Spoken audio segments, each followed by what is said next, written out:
Orain arte, IVAPek 4 hizkuntza eskakizun egiaztatzen zituen. Lehenengo hizkuntza eskakizuna, bigarren hizkuntza eskakizuna, hirugarren hizkuntza eskakizuna eta laugarren hizkuntza eskakizuna. 2024ko otsailaren 22ko dekretu berriaren bidez, lehengo 4 hizkuntza eskakizunei, simetrikoak deituko ditugunak, beste 4 gehituko zaizkie. Hoiei, asimetrikoak deituko diegu, eta guztira 8 hizkuntza eskakizun izango dira.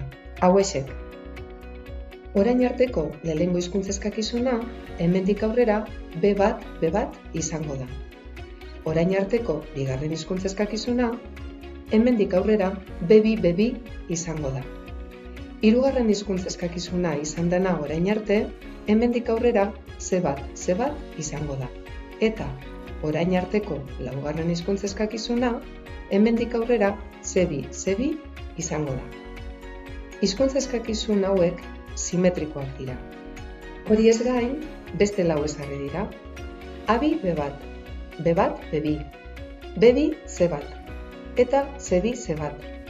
Hauek hizkuntza eskakizun asimetrikoak dira. Hizkuntza eskakizunen izen berrien lehen osagaia idatzizko trebetasunei dagokie, irakurmena eta idazmena. Eta bigarrena, ahozko trebetasunei, entzumena eta mintzamena. Ohiko deialdietan, hizkuntza eskakizun bakarrean eman ahalko da izena. Hizkuntza eskakizun asimetriko batean izena eman nahi izan ezkero, A2 B1 kasuan izan ezik, baldintza hau bete beharko da. Aurreko simetrikoa egiaztatuta izatea.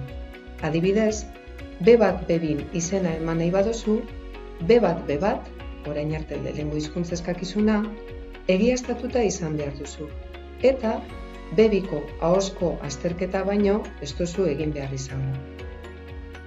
2025ko lehenengo deialdian izena emateko epea, otsailaren 4tik 17ra izango da.